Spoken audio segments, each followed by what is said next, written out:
Domingo segundo del tiempo ordinario, enero 19 del 2020. Escuchemos el Evangelio según San Juan.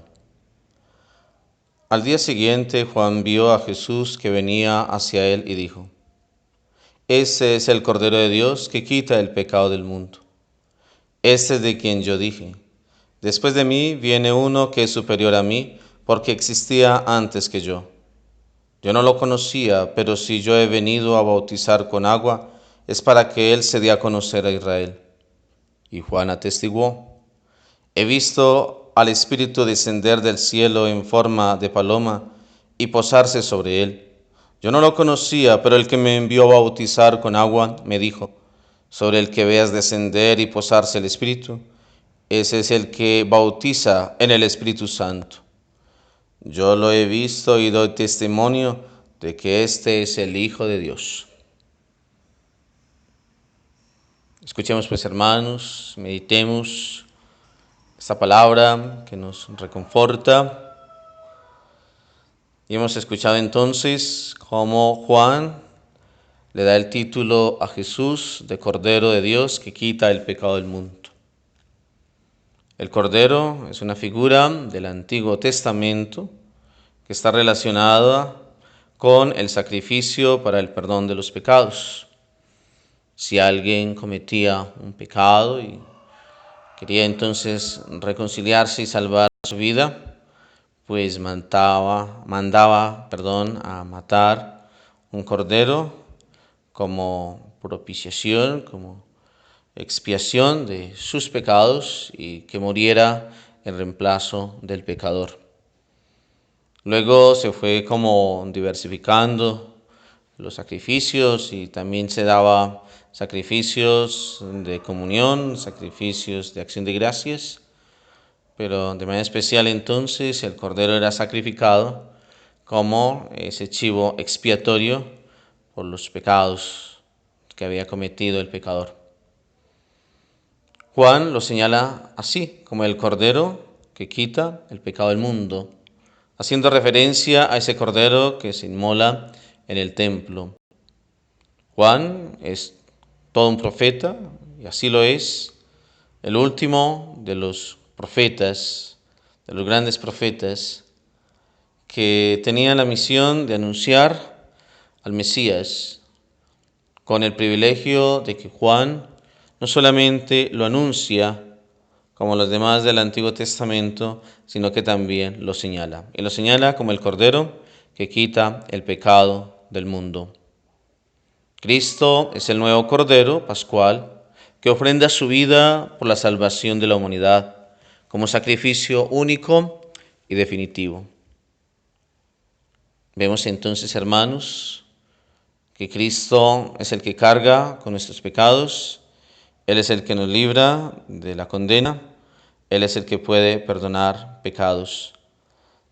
Sin duda, la gente que mandaba ofrecer el sacrificio con el Cordero sabía que el Cordero no podía perdonar pecados, ni limpiar el pecado, pero era como signo de eso, del deseo de verse libre de la ira, del juicio de Dios, y verse por lo tanto libre de la muerte, y que el Cordero fuera el que cargara justamente con esa condena.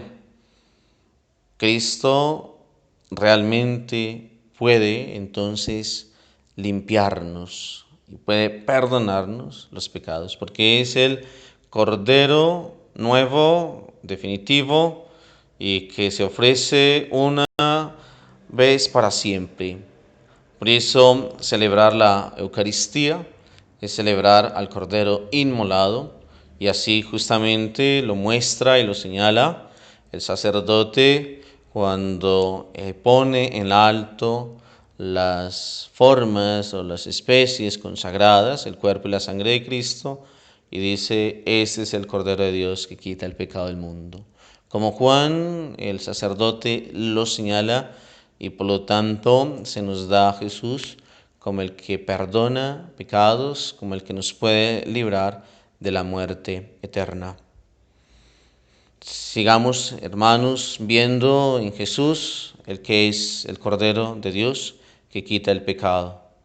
Acojámonos a Él, abramos nuestro corazón para que sea el Cordero el que quite el pecado del mundo, el que quite el pecado de nuestra vida, y vivamos con mayor intensidad entonces el sacrificio redentor de la Eucaristía y por ende también de la confesión, para acercarnos con un corazón limpio, una conciencia limpia, a recibir al Cordero que quita el pecado del mundo. Que nuestro deseo de ser favorecidos, liberados por el Señor, nos lleve entonces a responderle con mayor generosidad y vivir estos sacramentos como buenos católicos.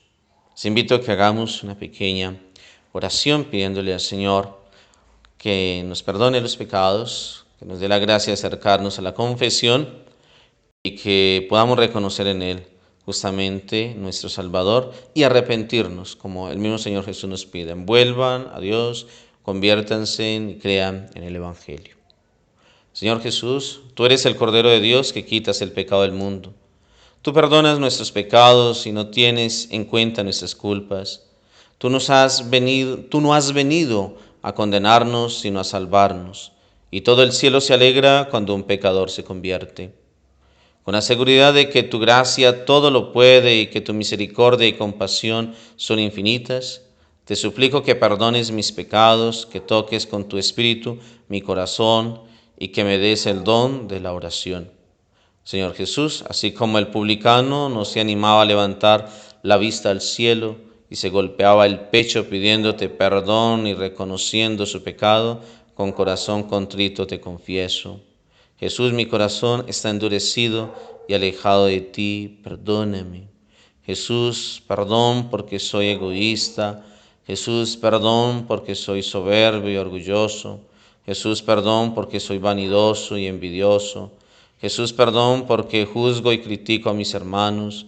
Jesús, perdón porque no sé perdonar.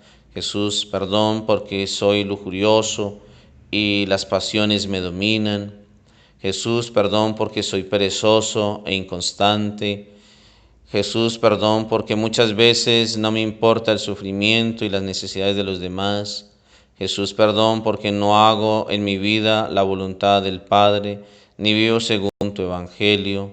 Señor Jesús, hoy, Hijo de Dios, ten piedad de mí, que soy un pecador. A ti, Señor, te encomiendo entonces mi vida, te encomiendo esta semana. Que nosotros, pecadores, nos gocemos entonces del perdón del Señor y nos gocemos de su salvación. Que esta semanita sea entonces para eso, para pedirle al Señor que nos libre la conciencia de la culpa y que por lo tanto podamos arrepentirnos y empezar a llevar una vida nueva, señalando y viendo a Jesús como el Cordero que quita el pecado del mundo. Para nosotros, gozarnos entonces del perdón de Dios y para llevar a muchos que conozcan al Cordero que quita el pecado del mundo y también encuentren la alegría del perdón y de la salvación. Les deseo, hermanos, una feliz semana llena de muchas bendiciones y que el Evangelio se haga vida en nosotros.